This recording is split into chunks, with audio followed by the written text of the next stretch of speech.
ou pas? Bon, bon, restez là. Je ne rigole pas, s'il te plaît. Il y aura Voilà. un regroupé après. Pour l'instant, tu peux rester là. Donc bonjour à tous et à Véronique. Donc, nous sommes là pour présenter notre pause pédagogique.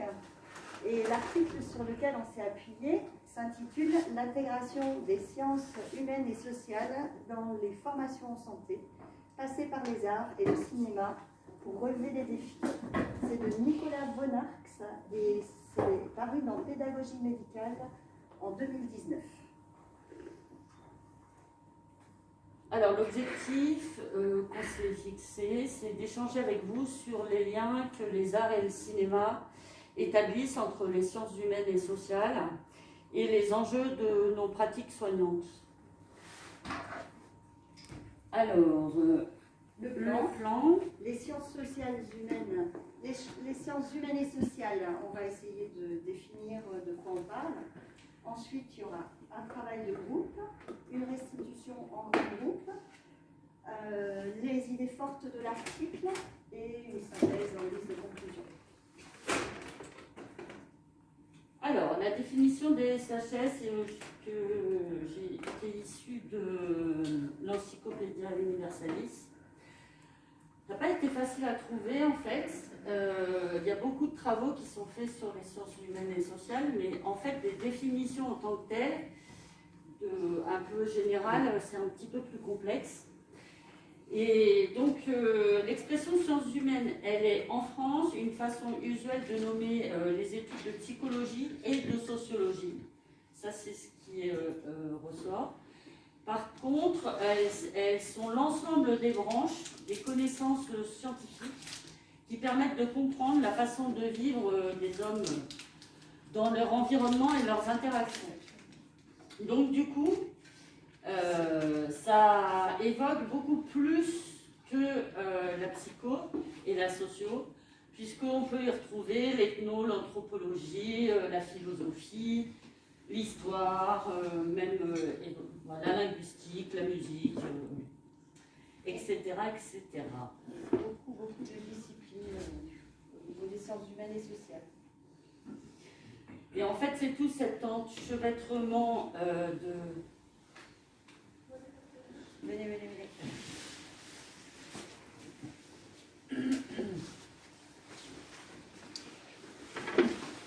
On est dans la définition des sciences humaines et sociales.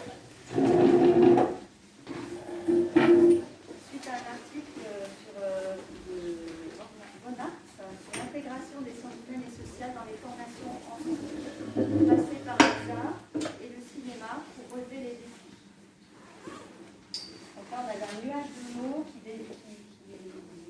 colle à la définition des sciences humaines et sociales parce qu'on disait que c'est un espace extrêmement vaste. voilà, très élargi.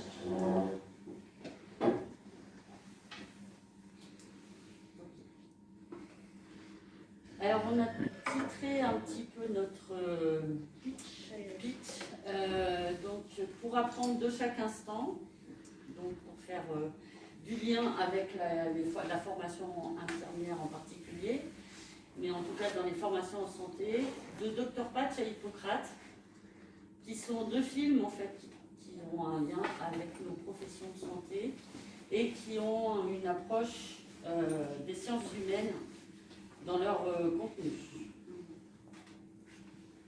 Donc on vous a mis les affiches de films. Et on a rajouté patient, parce que celui-ci n'est pas cité dans l'article, mais Nathalie l'utilise assez régulièrement. Voilà, donc on vous fait une petite séquence vidéo du film Patient. Alors, je me lance. Donc c'est à partir de cette séquence vidéo qu'on va vous demander de travailler en groupe. Donc avec cette idée en tête que vous devez avoir là maintenant, c'est qu'est-ce que je retrouve dans cet extrait qui relève des sciences humaines et qui font du lien avec nos pratiques soignantes. Attends, faut que je fasse... Vas-y.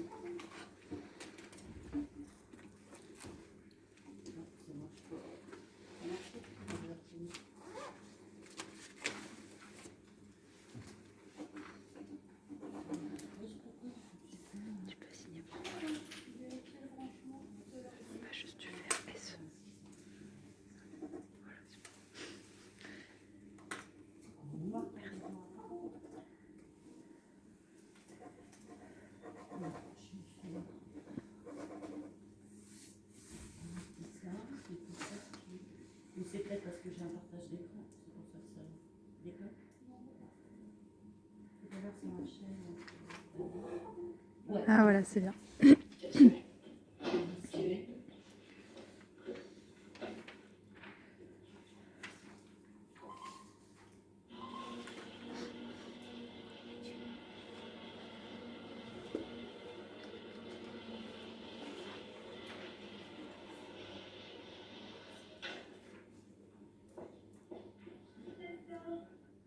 J'ai fait un point avec François qui me dit que ça avance plutôt bien, effectivement. Vous êtes très volontaire en kiné, hein, vous n'oubliez pas une séance de piscine, vous progressez. Vos membres supérieurs se renforcent bien, ça c'est important. Il y a encore un petit peu de travail avec les mains, et votre jambe gauche se renforce bien aussi. Voilà, vous êtes conscient de tous ces progrès? Oui, je les vois. Bon, après, pour moi, ça avance pas encore assez vite, mais je les vois. Écoutez, moi je trouve que ça avance plutôt bien. Hein. Je ne suis pas le cas de tout le monde à votre étage. Alors, comment vous voyez la suite, l'année prochaine, tout ça? Écoutez, si ça continue comme ça, en tout cas, j'espère que ça décide de tout assez rapidement. Je vais reprendre mes études de prof de sport, sans doute. Et puis surtout reprendre le basket. Oh là là, monsieur David, pas normalement. On n'en est pas là, vous savez, avec ce que vous avez eu. Je crois qu'il faut commencer à comprendre que votre vie ne sera pas comme avant. Construire votre avenir professionnel autour du sport, ça c'est quelque chose qu'il faut accepter de remettre en cause. Bon, je sais que c'est dur à admettre évidemment, mais il faut que vous compreniez que le sport tel que vous le pratiquez, ça, c'est fini. Bon, l'enjeu pour vous maintenant, c'est de retrouver toute votre autonomie. Mais, excusez-moi, mais je comprends pas pourquoi le sport, ça serait fini. Et si vous faites dire ça, parce que vous le dites vous-même, ça va bien, ça avance. Mais moi, je le vois tous les jours, toutes les semaines, il y a des muscles qui reviennent bien. Pourquoi ça s'arrêterait là? Pardon, mais je comprends pas. On sait qu'en neurologie, un muscle qui n'est pas alimenté dans sa totalité, plusieurs mois après l'accident, a très peu de chances de retrouver son état normal. Voilà, je sais que c'est très dur à entendre tout ça. Mais pour le sport de compétition, je pense qu'il faut être lucide, monsieur Valier. Voilà, mais cet enjeu-là, cet enjeu d'autonomie, c'est un très bel enjeu. Vous savez, il y a beaucoup de grands sportifs qui ont des accidents vraiment graves, des séquelles importantes, des années. Vous trouvez le monde de l'effort.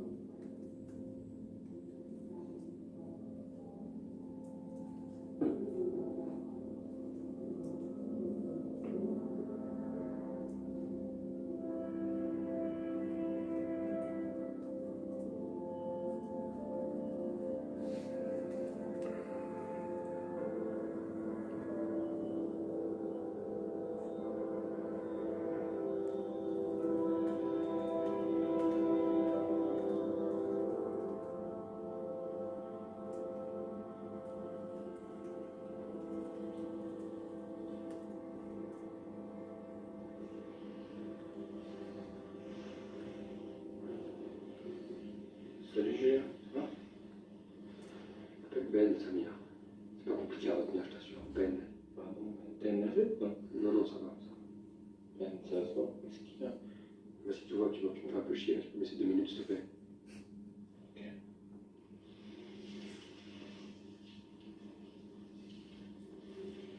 Samir, Ouais. Samir, reviens, excuse-moi. Reviens. Samir, désolé. Je peux pas te parler comme ça. Je suis sorti du bureau du médecin là, je peux pas eu de bonnes nouvelles, je suis désolé. T'as dit quoi le médecin? Eh ben, il m'a dit que STAPS, c'était mort. C'est quoi STAPS? STAPS, c'était mes études pour être prof de sport. Et ben, elle m'a dit que c'était plus possible, qu'il fallait que je change de voie, mais même jouer au basket, il fallait plus y penser, quoi. Ça t'a rendu triste, Julien? Ouais, ça m'a rendu très triste, Samir. Je sais même plus quoi faire, moi, maintenant. Je te me dis ça, j'ai envie de pleurer, j'y arrive pas.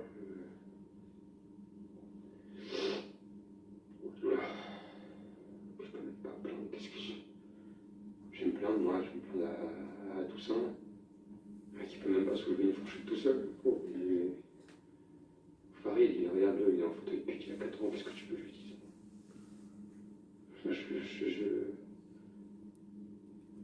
Même mes parents, je peux pas leur dire ce que je ressens, je vais les tuer après ce que je leur ai fait vivre.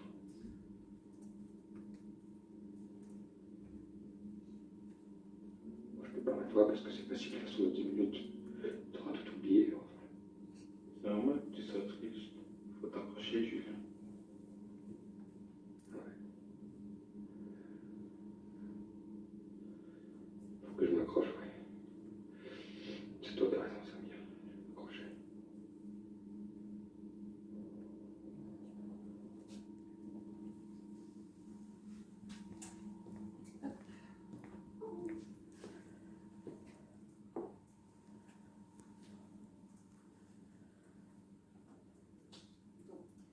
Donc, on va passer donc, aux travaux de groupe et on vous propose une pédagogie active autour des blasons. Donc, il faudrait faire 3 groupes. Donc, le sujet, c'est l'extrait du film. Le blason, ce sera notre outil pédagogique et vous allez y poser on vous a mis un cadre. Il faudra y mettre vos réflexions. Donc, on va vous donner. Donc,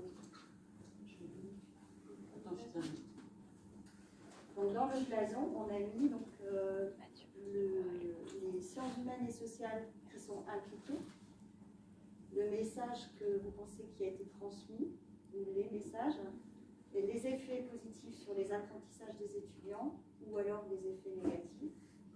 Et après, si vous avez envie de partager avec nous votre expérience de sciences humaines et sociales par un exemple dans les arts. Voilà, donc il faut faire 3 groupes si vous voulez. 3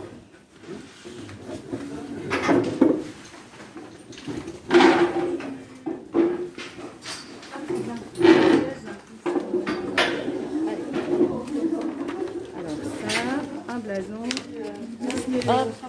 Des crayons. Céline, elle demande que quelqu'un la contacte sur WhatsApp pour qu'elle puisse être avec un groupe. Vous pouvez la contacter peut-être? Ou Karine? Ouais, comme ça elle rejoint un groupe.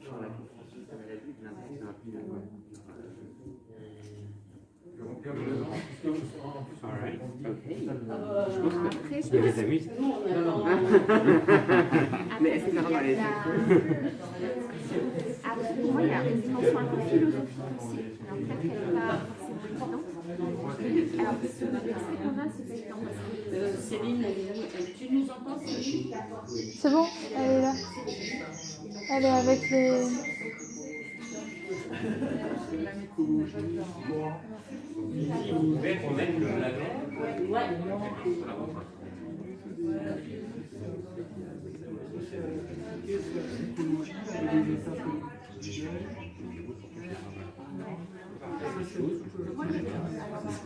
Aujourd'hui, quoi, cette semaine,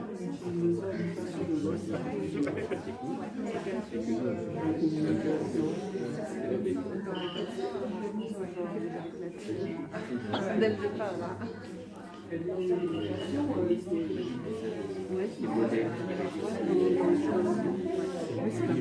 Excusez-moi, on doit filmer tout le temps là, je peux faire une pause. Arrêter, ouais. Ah ouais, comme ça.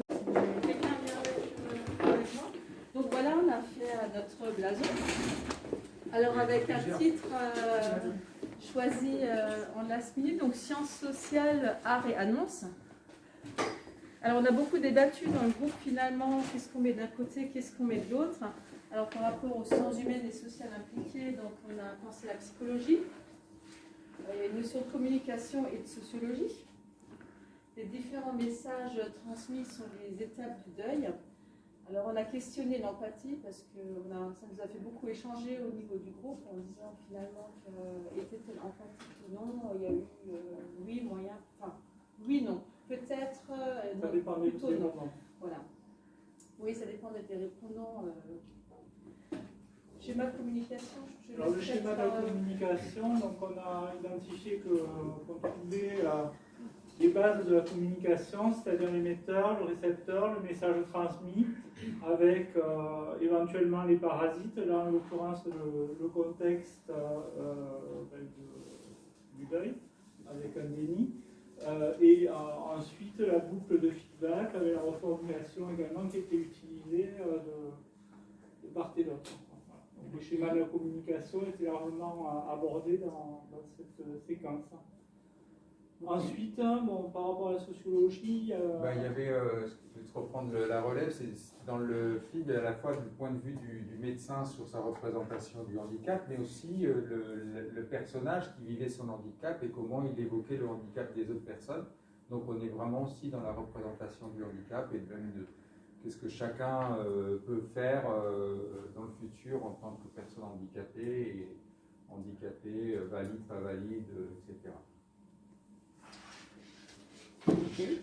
Donc, selon vous, les effets positifs sur les apprentissages, du coup? Alors, déjà en préambule, on n'était pas nécessairement d'accord par rapport à des effets positifs et négatifs. C'est-à-dire que selon les faits, entre guillemets, il pouvait être positif ou négatif. Ça dépend de comment on l'interprète. Pour le même item. Pour un même item, oui, tout à fait.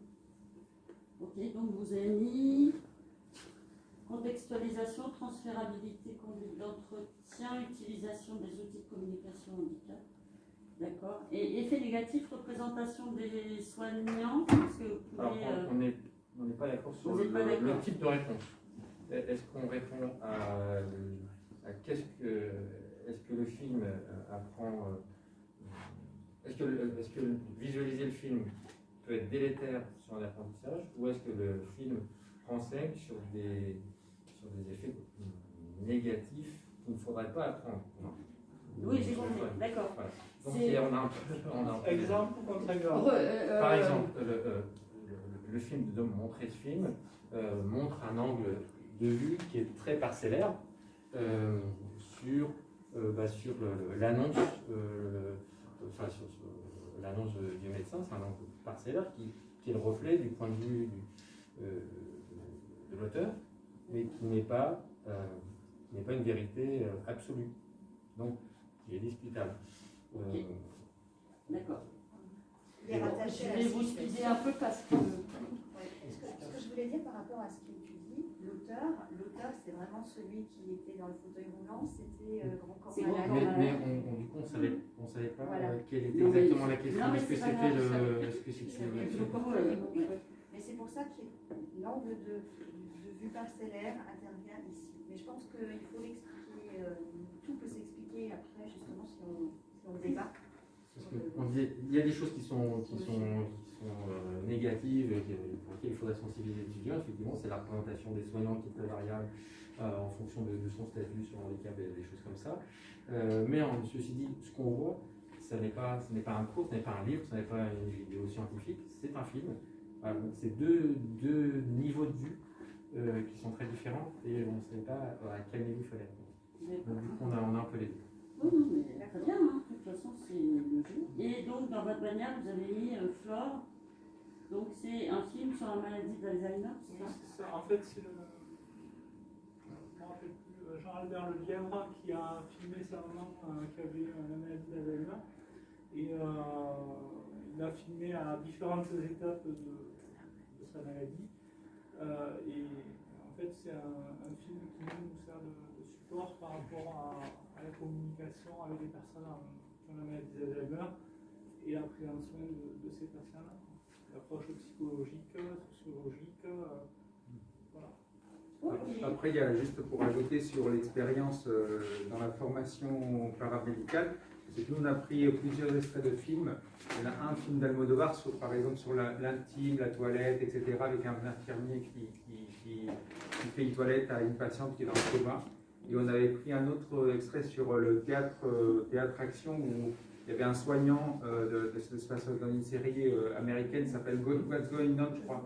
Et justement sur les postures à faire ou pas faire, et où on utilise justement, on fait un arrêt sur image, on pourrait prendre cet arrêt sur image et dire maintenant, qu'est-ce que vous voulez changer dans ce qui se passe? Et pour le coup, les participants peuvent changer ce qui se passe sur l'écran. Ok, très bien. Merci. Merci à vous. Merci beaucoup. Groupe suivant. Où sont les blasons?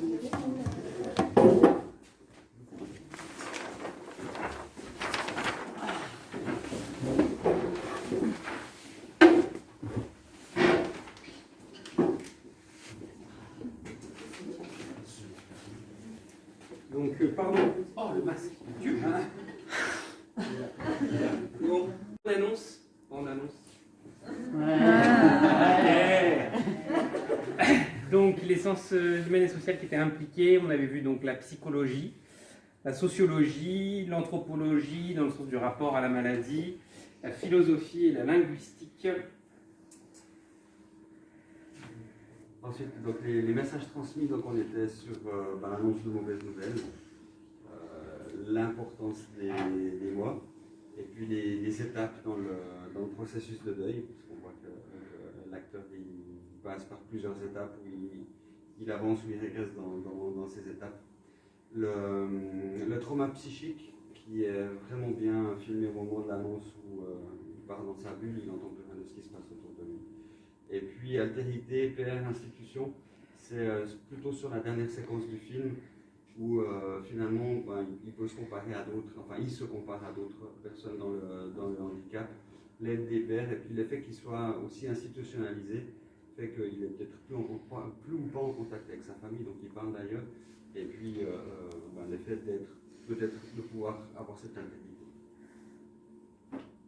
Dans la dimension philosophique, peut-être moi ce que j'aimerais rajouter, parce qu'au démarrage c'était pas forcément évident, c'était le fait de se dire qu'on peut se questionner sur le sens de la vulnérabilité, et notamment je crois que c'est Farid qui s'appelle, celui qui perd la mémoire tout le temps, et qu'on voit comme étant le plus faible, le plus vulnérable, et que Samir, qui ne sert pas à grand chose en soi, on peut se questionner de l'utilité de la personne handicapée, et finalement c'est lui qui est peut-être le moins attendu, mais qui va apporter de l'aide au moment où l'autre a besoin de parler, quand le encore malade a besoin de parler. Et donc en ça c'était un peu philosophique, le côté de à quoi ça sert, est-ce que c'est utile le handicap, et est-ce que les vulnérables ont un intérêt pour la société. Du coup, donc l'avantage d'avoir une vidéo pour amorcer un cours, effectivement ça permet d'avoir une immersion, donc de créer une certaine authenticité de la situation, comment elle a été filmée, parce que c'était quand même de manière assez qualitative. On pouvait vraiment s'identifier à la situation et se projeter et essayer de vivre ce qu'a ressenti le personnage principal, ce qui permettait donc d'un côté pédagogique un ancrage peut-être mémorial intéressant et du coup une transférabilité, en tout cas un désir de transférabilité de la notion à guérir. Et du coup sur les effets négatifs de l'apprentissage, on a surtout noté qu'il y avait une nécessité de débriefer après la vidéo, de ne pas prendre cette vidéo en tant que telle sans rien en faire et sans donner de consignes, sans encadrement autour. D'où l'importance de l'alignement pédagogique. C'est une vidéo où finalement on se laisse assez facilement happer par la narration, par le pathos. Donc c'est important de pouvoir un peu en sortir et d'aider nos étudiants à en sortir. Et on s'est posé aussi la question du stéréotype, notamment du côté du médecin qui a quand même une réaction un peu stéréotypée, mais qui pourtant est quand même un comportement observable. Mais en tout cas, dans tous les cas, globalement, c'est cette nécessité de débriefer et de ne pas laisser les étudiants seuls face à ça, mais de les accompagner dedans. Et du coup, notre expérience de SHS dans les arts, on a mis de façon générale la musicothérapie. Merci. Merci beaucoup. Allez.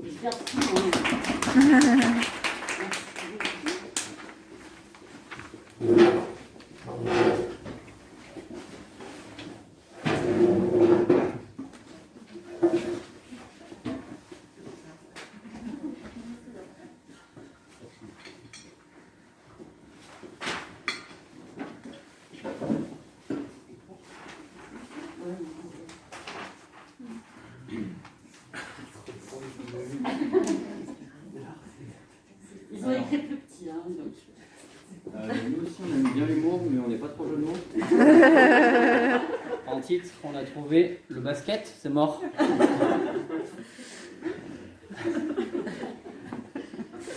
Au niveau des... C'était Guillaume. Au niveau des champs identifiés, on a la psychologie, l'anthropologie et la sociologie. Dans les messages transmis, on est parti sur les mécanismes d'annonce d'une mauvaise nouvelle avec les étapes du deuil et puis la gestion des émotions. Qui nous paraissait vraiment bien mis en avant à travers le film. En fait, et aussi la voix finalement du médecin qu'on n'entend plus pour bien symboliser finalement la dureté de l'annonce. Les effets positifs sur l'apprentissage, on avait noté que le film pouvait être stimulant pour les étudiants.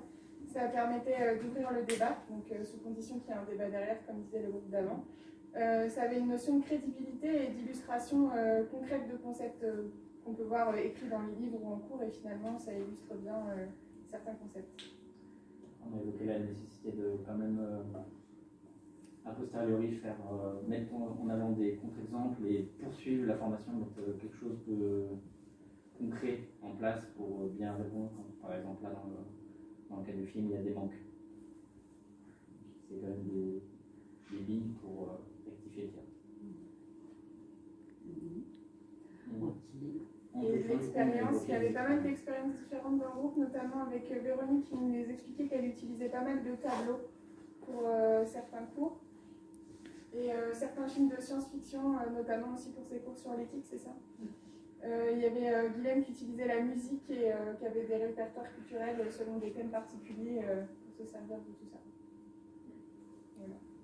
Et juste quand même rajouter quelque chose par rapport aux effets négatifs sur les apprentissages pour rebondir sur ce que Karine disait. C'est vrai que ça dépend aussi du public à qui on montre ça. Parce que si on montre ça à des étudiants en médecine, on peut essayer de construire avec eux peut-être un autre modèle d'annonce. Mais si on montre ça à d'autres publics, finalement on vient conforter, et c'est ce qu'on a vu dans le groupe, allez là, on vient conforter finalement un stéréotype, comme disait l'autre groupe, de médecins, et c'est, moi je trouve ça délétère, parce qu'il n'y a pas que ces médecins-là, c'est pas vrai. Oui, mais ça rejoint un peu sur le disait tout à l'heure. Je suis bien d'accord. Il n'y a pas que. Pour moi, l'avoir pratiqué avec des étudiants de première année, on vise, évidemment, il y a l'annonce, mais on se focalise. Le débrief, c'est surtout ne pas se focaliser sur le médecin, mais plutôt être. La consigne, c'est d'observer les réactions du patient et faire du lien en fait avec les concepts de psychologie pour que ça mette des images un peu sur des réactions patients et à quoi ça correspond. Mais effectivement, en fonction si je présentais à des troisième années par exemple, les objectifs d'apprentissage derrière ne peuvent pas être identiques. Bien, merci beaucoup.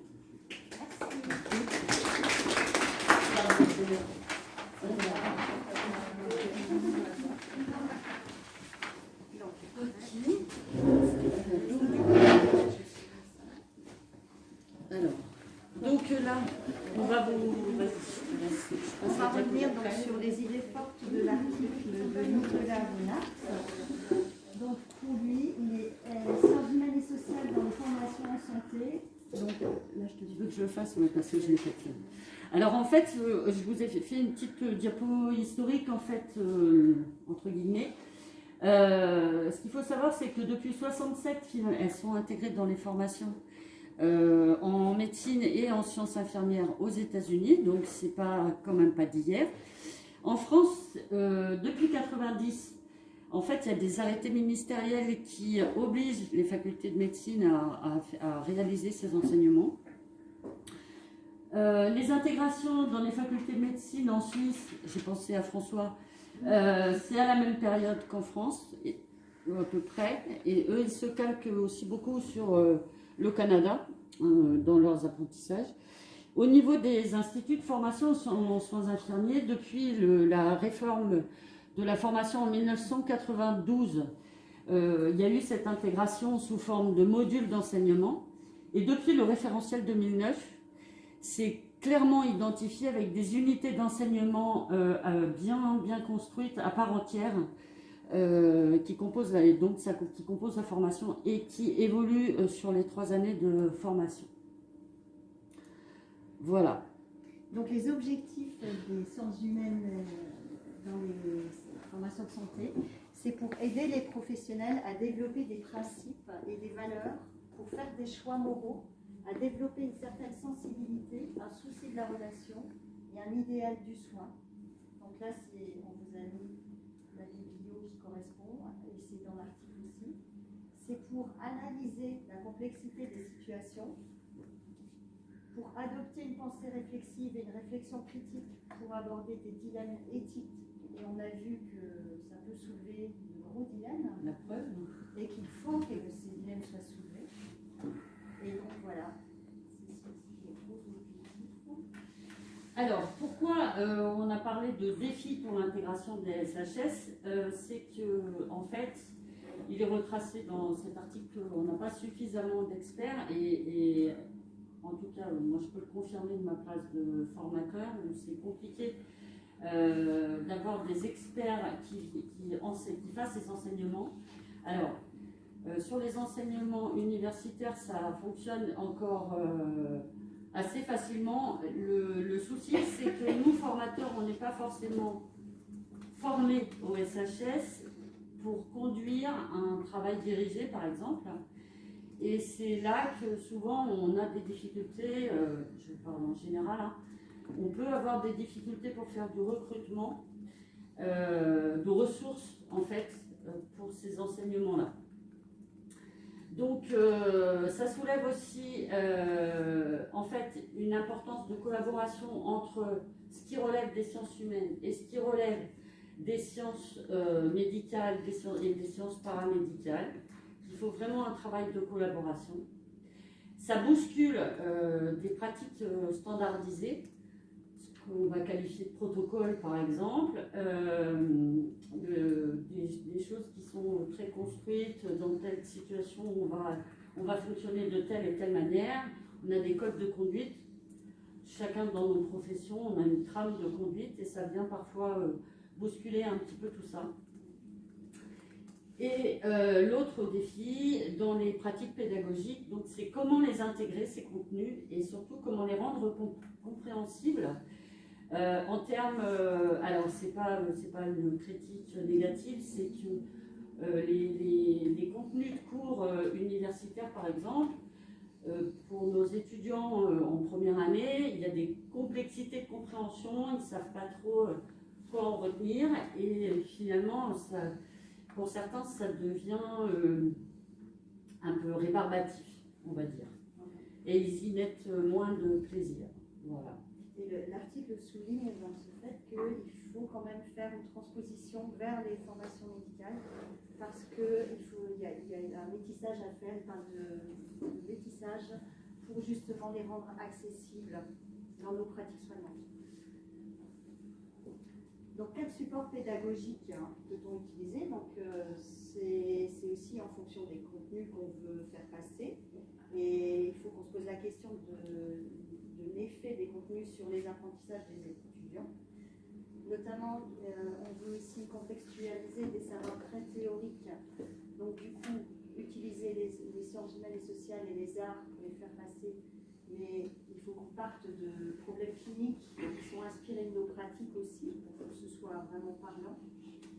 Et du coup, la difficulté, justement, ce qu'on disait, des étudiants qui ont du mal à repérer ce qu'il faut en retenir, il y a un débat quand même derrière à instaurer par rapport à tout ça.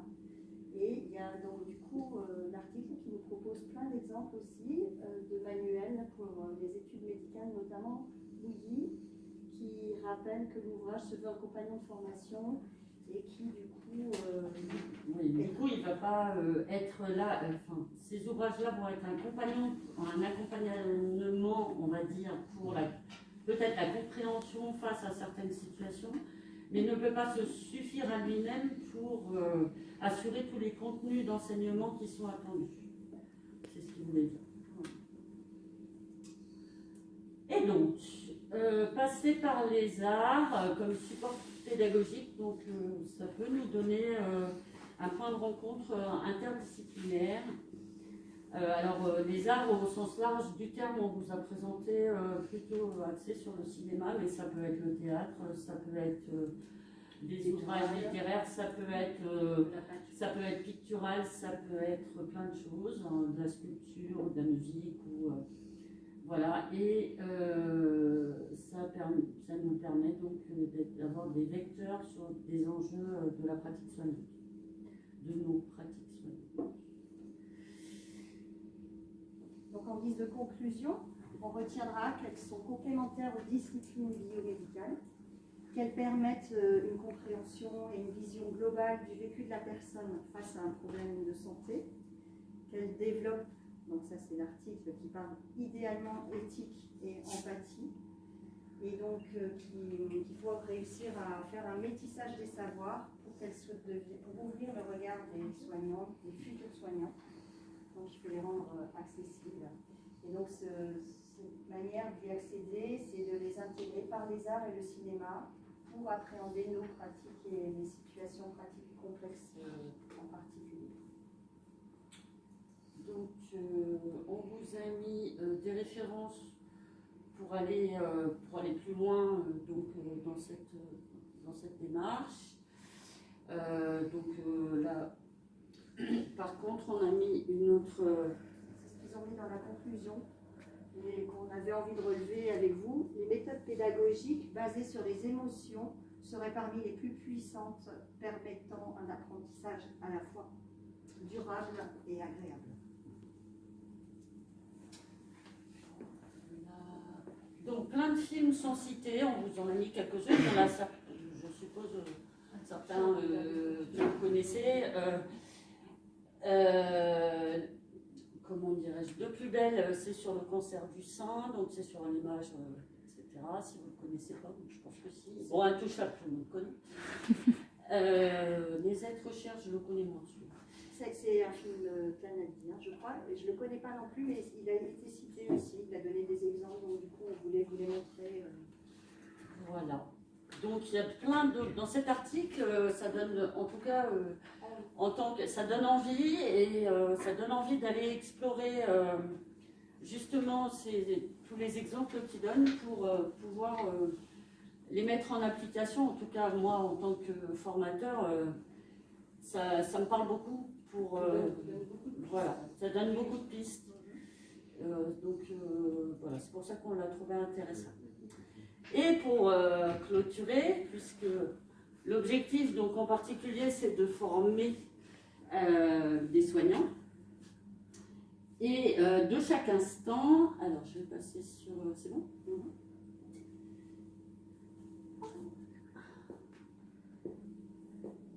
Je pense que tu peux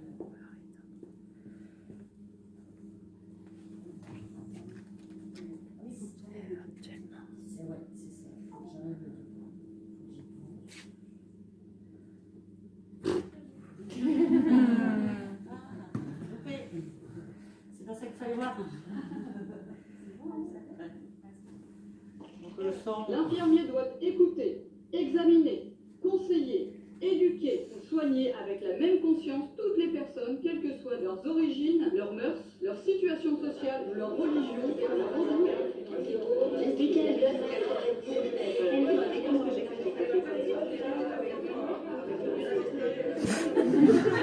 Il faut tendre la peau. Il faut y aller droit, il faut y aller d'un coup. Je sers de cobaye, ou c'est la... Je ne suis pas le premier. Hein? Je ne suis pas le premier, vous êtes le premier. Tous les jours, il y a quelque chose de différent. Tous les jours, il y avait des urgences. Tous les jours, il fallait s'attendre à quelque chose. Il y a des moments où j'avais besoin de me poser pour qu'on réfléchisse pour ne pas faire de bêtises. J'ai regardé un peu votre parcours et il me semble que ce serait intéressant de retourner à un service d'hospitalité. Non. Ah. Voilà. En gynéco. Voilà. Ah. Pourquoi vous avez choisi de venir en école infirmière à la base?